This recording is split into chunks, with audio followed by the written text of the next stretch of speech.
Hi, Reddit. I never thought I'd find myself writing here, but recent events have left me completely floored. My wife, Emily, and I have been married for 8 years. We have a 6-year-old son, Lucas, who is the light of my life. From the outside, we're your typical suburban family. Emily works part-time as a graphic designer, while I manage a small business that keeps me out of the house for long hours. I thought we had a good thing going. But over the past few months, things started to feel off. At first, I chalked it up to the stress of daily life. Emily was spending more time on her phone, often stepping out of the room to take calls or reply to messages. When I asked who she was talking to, she'd wave it off, saying it was a client or one of her friends. She started going out more frequently, claiming she was meeting up with her girlfriends for dinner or drinks. One night, she came home hours later than she'd said she would. When I asked where she'd been, she snapped at me, saying I was acting controlling. That wasn't like her at all. Emily was usually easygoing. I decided to let it go, but the seed of doubt had been planted. Things escalated when she started taking me days on weekends. She'd claim she needed time to unwind and would leave the house for hours, sometimes not returning until evening. I asked her if everything was okay, and she assured me that she just needed space to recharge. I wanted to believe her, but something didn't sit right. Lucas, being the curious and observant kid he is, started asking questions too. "Why does Mommy always go out?" he asked me one night while we were building Legos together. I told him Mommy was busy with work and needed some time for herself, but even as I said it, I wasn't sure I believed it myself.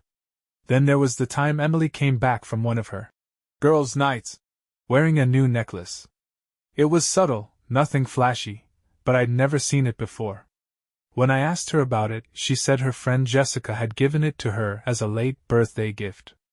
That seemed plausible, but when I mentioned it to Jessica in passing at a neighborhood barbecue, she looked confused and said she hadn't seen Emily in months. The final straw came when Emily suddenly started suggesting we should spend less time together as a family.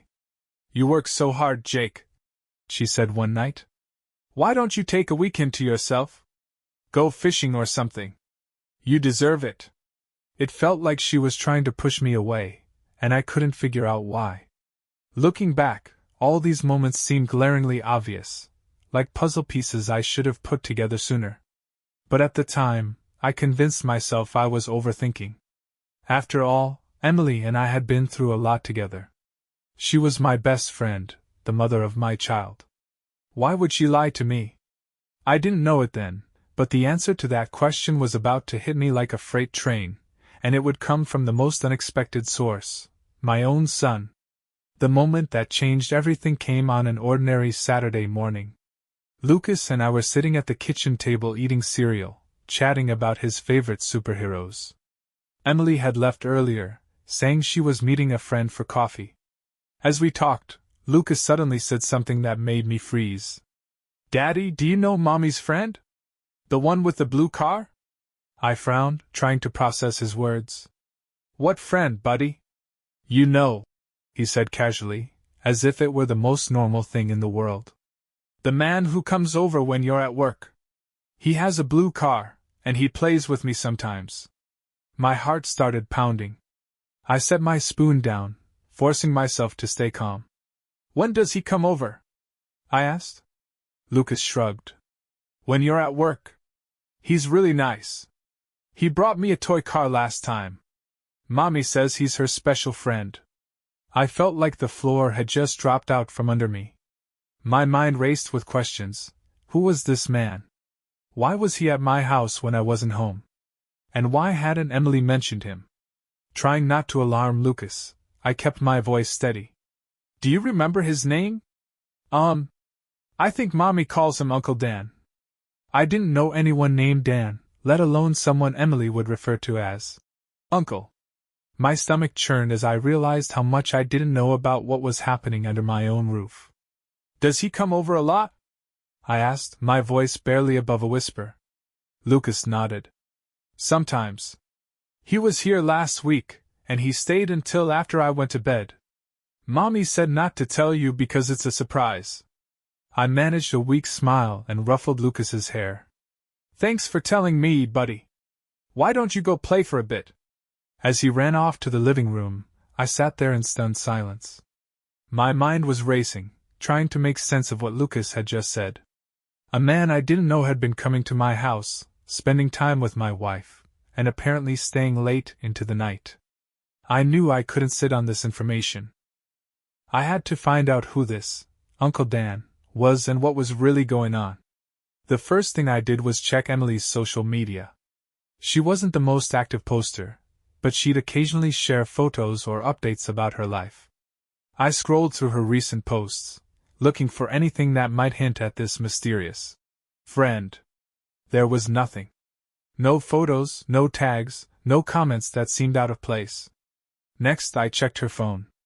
I'd never felt the need to invade her privacy before, but after what Lucas had said, I couldn't stop myself. Emily's phone was password protected, but I'd seen her enter the code enough times to know it by heart. As I scrolled through her messages, my suspicions grew. There were no texts from anyone named Dan, but I noticed several conversations that had been deleted. It was subtle, empty spaces where previous messages should have been. It was as if she'd gone out of her way to erase any trace of certain interactions. I decided to dig deeper. Emily used a fitness tracker that synced with her phone, and I remembered she'd recently started wearing it all the time, claiming she was trying to be healthier. Curious, I opened the app and checked her activity logs. What I found made my blood run cold. On the days Emily had claimed to be meeting friends or running errands, her tracker showed spikes in activity, short bursts of movement that didn't match her usual routine. One entry, in particular, stood out, a high-intensity workout recorded late at night, at a time when she was supposedly at home watching TV with me. My hands were shaking as I stared at the screen. The pieces were starting to come together, and I didn't like the picture they were forming. Desperate for more information, I decided to check our home's security cameras. We had a doorbell camera and a few indoor cameras set up to monitor the house while we were away. I hadn't looked at the footage in weeks, but now I was determined to see what had been happening when I wasn't around. It didn't take long to find what I was looking for. On one of the recent recordings, I saw a man arriving at our house in a blue car. He was tall, with dark hair and a confident stride. Emily greeted him at the door, and they exchanged a hug that lingered just a little too long. The video showed them sitting on the couch together, talking and laughing. At one point, he handed Lucas a small toy car, just as my son had described. Later, after Lucas had gone to bed, the man stayed. The footage cut off before anything explicit happened, but the implication was clear. I sat back, my heart pounding in my chest. The evidence was undeniable. Emily had been lying to me, and this man, whoever he was more than just a friend. I didn't know what to do next, but one thing was certain. I needed answers, and I needed them now. When Emily came home that evening, I was waiting for her in the living room. My heart was racing, but I kept my expression neutral. Lucas was already in bed, so it was just the two of us. "Hey," she said as she walked in, setting her purse down on the counter. "How was your day?" I forced a smile. "Fine. Lucas and I had some time together." "That's nice," she replied, distractedly scrolling through her phone. I decided to cut straight to the point. "Emily, who's Dan?" Her head snapped up, and for a split second, I saw panic flash across her face.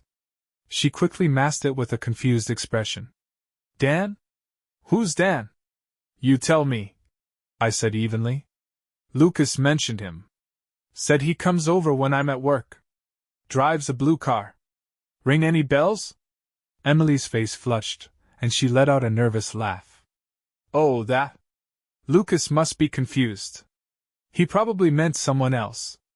"Lucas isn't confused," I said, my voice tightening. "He described him in detail. And I've seen the doorbell camera footage, Emily. A man with a blue car has been here, multiple times." Her smile faded, and she crossed her arms defensively. "Are you seriously checking the cameras on me now? What's wrong with you?" "What's wrong with me?" I repeated, my voice rising. "What's wrong with you, Emily? Who is this guy, And why has he been coming to our house when I'm not here? Emily's eyes darted around the room as if looking for an escape. He's just a friend, she said finally. You're overreacting. Just a friend? I shot back. Friends don't sneak around and delete messages. Friends don't stay over until after our son goes to bed. Friends don't hug you like that on my couch. She flinched at my words but quickly recovered, her expression hardening. I can't believe you're spying on me. Do you even hear yourself? This is insane. I stood up, unable to contain my anger any longer. What's insane is you lying to my face. Do you think I'm stupid? I saw the footage, Emily. I know something is going on. For a moment, she just stared at me, her face pale. Then, as if a switch had flipped, she exploded. Fine, she yelled. You want the truth? Yes, Dan has been here. Yes, we've been spending time together. But it's not what you think. Then tell me what it is, I demanded. She hesitated, her eyes narrowing. Dan is an old friend from college. He's going through a tough time, and I've been helping him out. That's all. Helping him out? I repeated incredulously. By sneaking him into our house and lying to me about it. Do you really expect me to believe that? Emily threw her hands up in frustration. I didn't tell you because I knew you'd react like this. You're so paranoid, Jake. You always jump to the worst conclusions. I laughed bitterly. Don't turn this around on me, Emily. You've been lying to me for months, and now you're trying to make me the bad guy. Her expression shifted again, this time to one of defiance. You don't understand, Jake. You're never here. You're always working, always busy. I've been lonely. Lonely? I repeated, my voice shaking with anger. So your solution was to bring another man into our home? To sneak around behind my back? Emily glared at me, her jaw clenched. You don't get it. Dan is someone I can talk to. Someone who listens to me. You haven't been that person for a long time. Her words hit me like a punch to the gut. But instead of backing down, I pressed on. If you're so unhappy, why didn't you talk to me? Why didn't you tell me how you were feeling? I tried. She snapped. But you're so wrapped up in work, in everything else, that you don't see what's right in front of you. I needed someone, Jake. And Dan was there. I stared at her, unable to believe what I was hearing. So you're admitting it, I said quietly. You've been having an affair. Emily hesitated, then crossed her arms and looked away. It's not an affair. It's complicated. Complicated? I repeated, my voice rising again. Do you even hear yourself? You've been lying, sneaking around, and bringing this man into our home, into our son's life, and you have the nerve to call it complicated? She didn't respond, her silence speaking louder than words. I took a deep breath, trying to calm myself. Emily, I need the truth.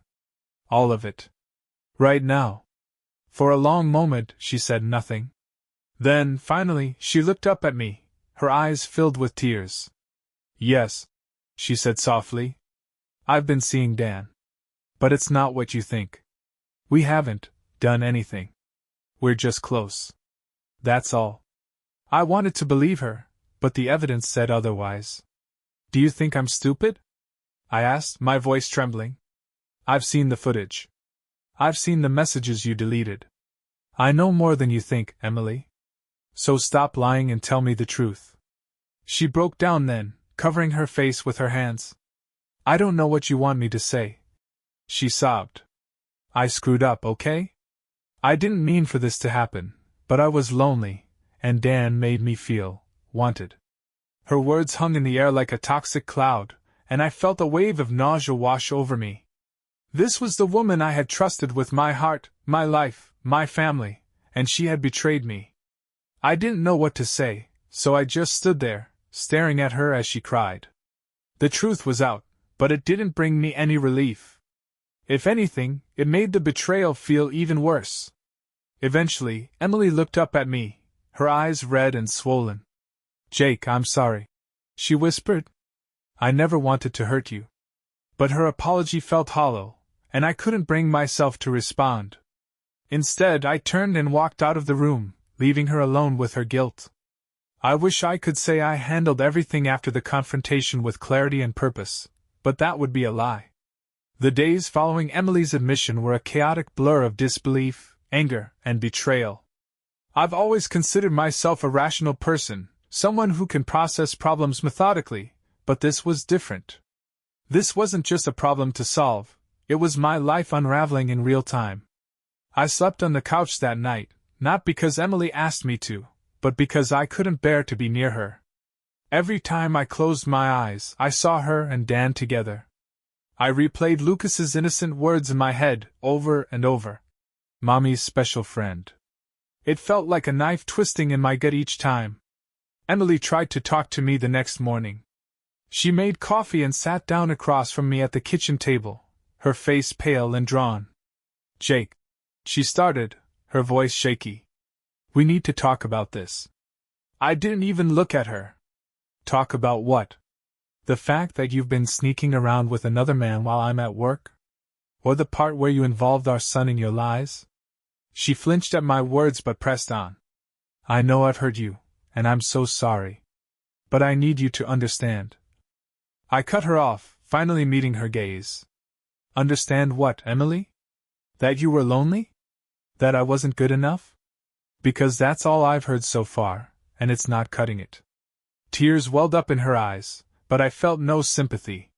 She had done this. She had destroyed the trust we'd built over 8 years of marriage. "I don't know what else to say," she whispered. "Then don't say anything," I snapped, standing up and grabbing my keys. "I need some air."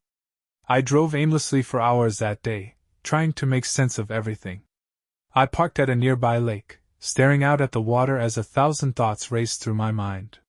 How long had this been going on? Was it really just emotional, as she claimed, or had it gone further? And most importantly, what was I supposed to do now? When I got home, Emily was in the living room, pacing nervously. Lucas was at a play date, giving us some rare time alone. "Where did you go?" she asked cautiously. "Does it matter?" I replied coldly. She sighed, running a hand through her hair. "Jake, I know you're angry, and you have every right to be. But I don't want to give up on us. I still love you." Her words felt like salt in the wound. "You have a funny way of showing it," I said bitterly. "If you loved me, you wouldn't have done this." "I made a mistake," she pleaded. "I was feeling things I didn't know how to handle, and I turned to someone else instead of coming to you. But I want to fix this. I want us to be okay." I stared at her, my emotions a storm of anger, sadness, and confusion. How am I supposed to believe that? How am I supposed to trust you again after this? "I'll do whatever it takes," she said desperately. "Therapy, counseling, anything. Just please don't give up on us." Her words hung in the air, but I couldn't respond. I didn't know if I even wanted to try. The next few days were tense and awkward. We tried to maintain a sense of normalcy for Lucas's sake, but it was like walking on eggshells. Emily kept her distance, giving me space, while I tried to process my emotions. At night, I found myself going down rabbit holes online, reading about infidelity and its impact on relationships. Some stories ended in reconciliation, while others ended in divorce. I couldn't decide which path was right for me. One evening, as I was scrolling through yet another forum, I came across a post from someone who had gone through a similar situation. Their advice stuck with me. Don't rush into any decisions. Take the time to figure out what you want, not what others expect of you. And most importantly, don't let anyone pressure you into forgiving or forgetting before you're ready. It was the first piece of advice that made sense to me. Meanwhile, Emily seemed to be trying to prove herself. She started texting me during the day, checking in and asking how I was doing. She stopped going out entirely, instead spending her free time at home or with Lucas. She even suggested we set up a shared calendar so I'd know exactly where she was at all times. "I just want to show you that I'm serious about fixing this," she said one night as we sat in the living room. But no matter what she did, I couldn't shake the image of her and Dan together. I couldn't forget the lies she told or the way she dismissed my concerns before I confronted her. One night, I finally decided to ask the question that had been haunting me. "Did you sleep with him?" I asked bluntly. Emily froze, her face pale. "No," she said firmly. "I swear to you, Jake, it never went that far. It was emotional, not physical." I studied her face, searching for any sign of deception. "Why should I believe you?" "Because it's the truth," she said, her voice trembling. "I know I've lied to you before, but I'm telling the truth now. Please, Jake, you have to believe me." I wanted to believe her, but a part of me couldn't. How could I, after everything? As the days turned into weeks, I found myself caught in a cycle of anger and sadness. I'd go from wanting to confront her again to feeling completely numb. I avoided Dan entirely, refusing to even think about what I'd do if I ever saw him in person. Lucas, thankfully, seemed oblivious to the tension between us. But every time he smiled at me or asked me to play with him, I felt a pang of guilt. He deserved better than this. I knew I couldn't stay in this limbo forever. Sooner or later, I'd have to make a decision. But for now, all I could do was take it one day at a time. It took me a month to get to a place where I could even begin to think clearly about what came next. That month was filled with tense silences, guarded conversations, and a constant undercurrent of uncertainty. Emily seemed desperate to prove she was committed to fixing things, but I was still undecided. Every day, I wrestled with the same questions. Could I forgive her? Could I trust her again? And even if I could, did I want to? The breaking point came one Saturday morning. I was cleaning out the garage when Lucas ran up to me, holding his toy truck. "Daddy, can we go to the park later?" he asked, his face lit up with excitement. "Sure, buddy," I said, forcing a smile. As he ran off, I couldn't help but think about how much he had been caught in the middle of this mess. Emily and I had tried to shield him from the worst of it, but kids are perceptive. He must have sensed that something was wrong, even if he didn't fully understand what. That realization hit me hard. Whatever decision I made, it wasn't just about me and Emily, it was about Lucas, too. That afternoon, I sat down with Emily for what I knew would be the first of many serious conversations. "We need to talk," I said, my tone calm but firm. She nodded, sitting across from me at the kitchen table. "Okay." I took a deep breath, organizing my thoughts. "I've been thinking a lot about everything that's happened. About what you did, what it means for us, and where we go from here." Emily looked nervous but didn't interrupt. "The truth is, I don't know if I can forgive you," I admitted.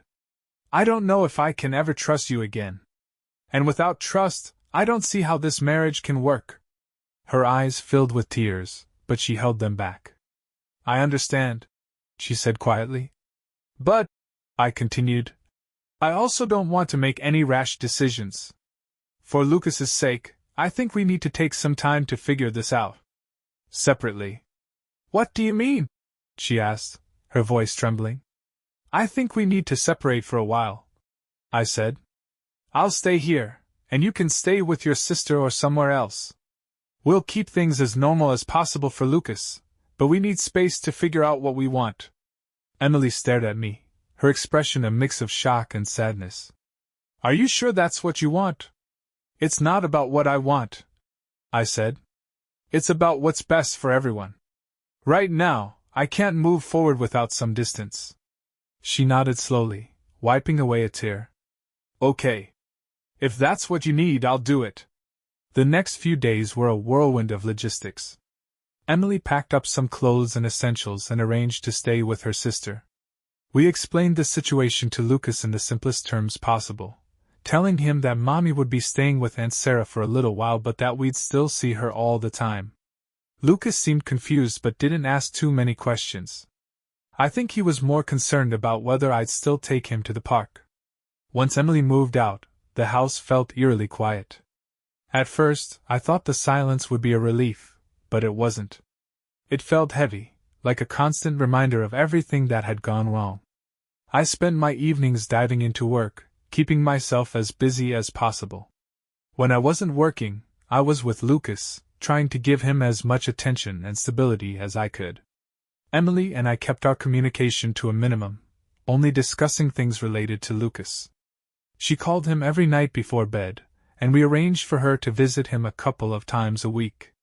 During this time, I also started seeing a therapist. At first, I was skeptical about whether it would help, but it turned out to be one of the best decisions I made. The therapist helped me process my emotions and figure out what I wanted for myself and my family. One session in particular stood out. "What would rebuilding trust look like for you?" the therapist asked. I thought about it for a long moment. "It would mean complete honesty," I said. "No secrets, no lies. And it would mean seeing consistent effort over time, not just words but actions." "And do you believe Emily is capable of that?" "I don't know," I admitted. "But I guess that's what I need to figure out." As the weeks went by, Emily made an effort to show that she was serious about earning back my trust.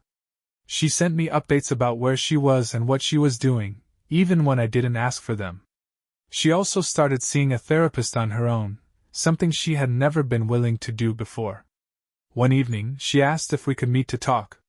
Reluctantly, I agreed. We met at a coffee shop, neutral ground where either of us would feel cornered. "Thank you for meeting me," she said, her tone tentative. I nodded, waiting for her to continue. "I just want to say how sorry I am," she began. "For everything.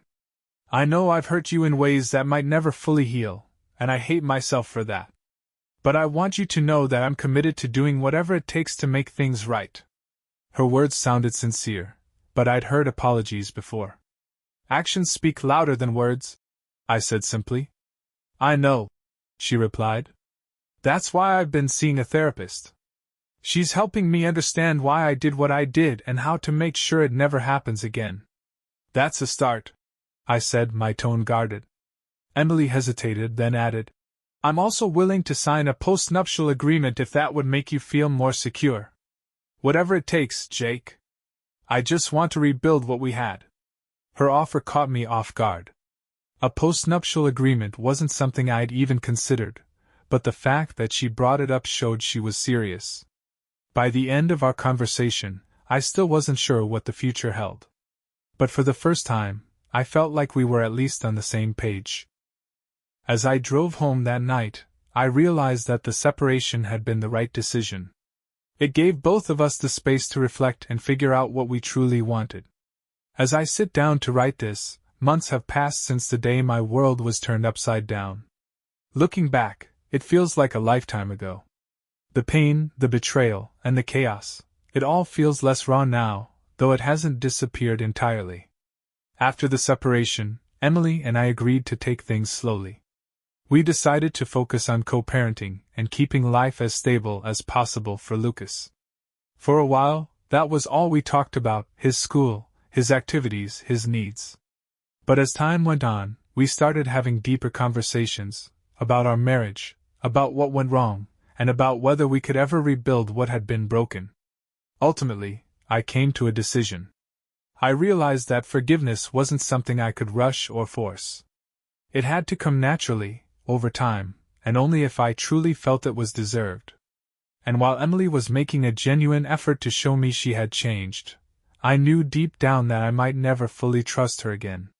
Trust is the foundation of any relationship, and once it's shattered, it's incredibly difficult to repair. Every time I thought about her with Dan, or about the lies she told to cover it up, I felt that foundation crumble all over again.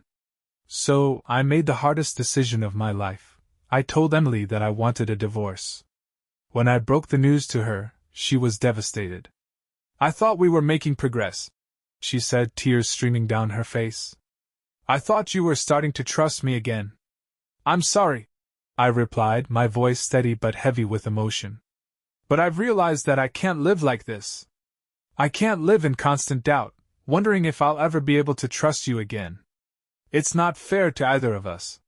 She begged me to reconsider, but my mind was made up. I told her that this wasn't about punishing her or holding a grudge, it was about doing what was best for both of us. Staying in a marriage where trust no longer existed would only breed resentment and pain. The divorce process was surprisingly amicable, all things considered. We both agreed to prioritize Lucas above all else, and we worked together to create a co-parenting plan that would give him as much stability as possible. We sold the house and split the proceeds, and Emily moved into an apartment nearby so Lucas could easily go back and forth between us. We agreed to joint custody, with Lucas spending equal time with both of us. Saying goodbye to the life we had built together was harder than I expected. As much as I was hurt by Emily's actions, there were still moments of sadness and nostalgia. I thought about the good times we had shared, the vacations, the holidays, the little everyday moments that made us a family.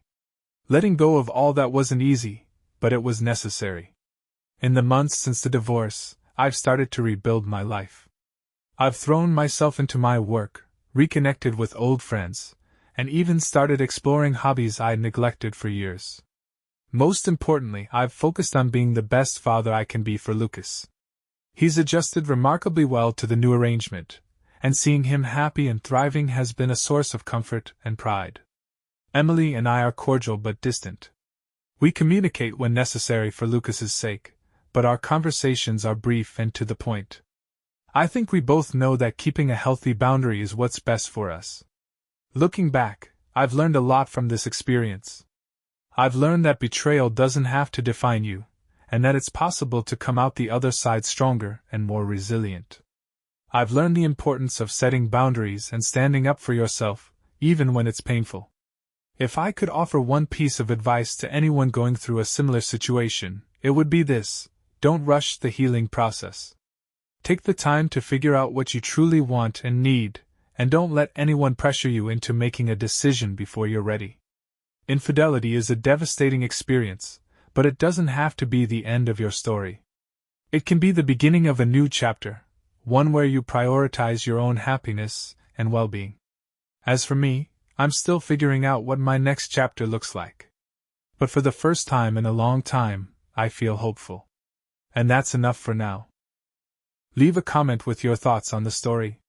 And subscribe to our channel so you don't miss new interesting stories. See you soon.